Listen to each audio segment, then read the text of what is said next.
My little girl has a talent for repeating things.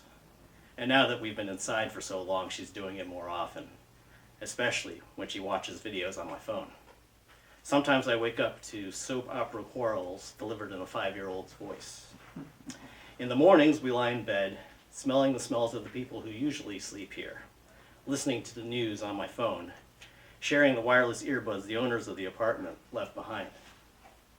Today, the newscaster announces that in a few weeks, the city's major television network will broadcast a special anti-epidemic variety show that will celebrate the region's positive response to the virus.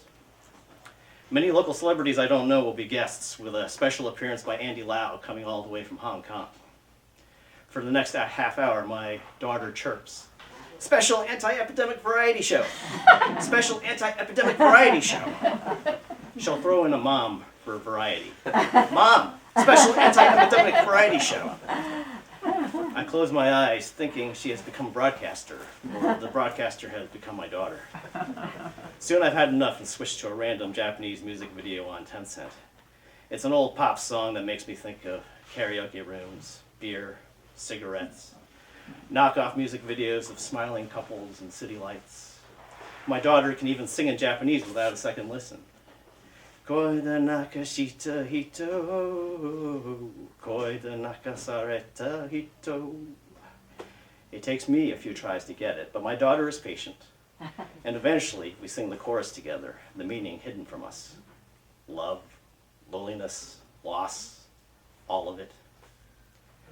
Last week, when lockdown began, my daughter was enthralled by this new adventure, this strange apartment. She hurled herself over and over at the leather sofa, the cushions on both sides of her puffing up when she landed. I found coloring books that had already been filled out by the apartment owner's children, and she was happy to color everywhere else until the differences between dragons and fine-gowned maidens and ground and sky disappeared. Now that there's no more books, she plants herself at my feet daily to ask, "Can we go out?" I tell her, "We can't, dear. I'm sorry." She yells, "Go out, go out, go out!" The other day she wouldn't stop. Her voice, multiple people in the room. I begged her to be quiet. "Please, don't go on like this. Someone will hear. You don't want the police to come, right?" But to her, the police were little plastic toys with hard-brimmed caps. She only stopped shouting when she saw the tears coming down my face, my misery worse than hers. But today, she is behaving. I let her sing quietly in Japanese, and to reward her for being a good girl, I cook a feast of fried rice and eggs for dinner with extra soy sauce on the rice. She refuses to go without it.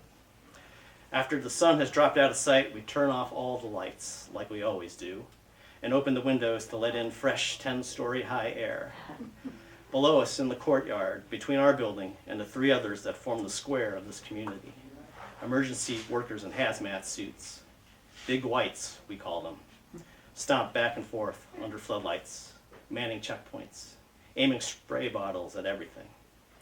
On other nights, my daughter would make spraying noises and laugh. When a big white yelled at people on the street over his megaphone, ordering them inside, I would cup my hands over my mouth, make megaphone sounds just like a fat official might. And soon we would be on our stomachs, sending our laughter into the carpet, where it wouldn't be loud enough to be heard.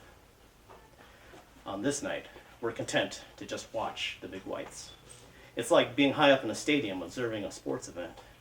I lean close to her ear and whisper, "It's nicer up here, right?"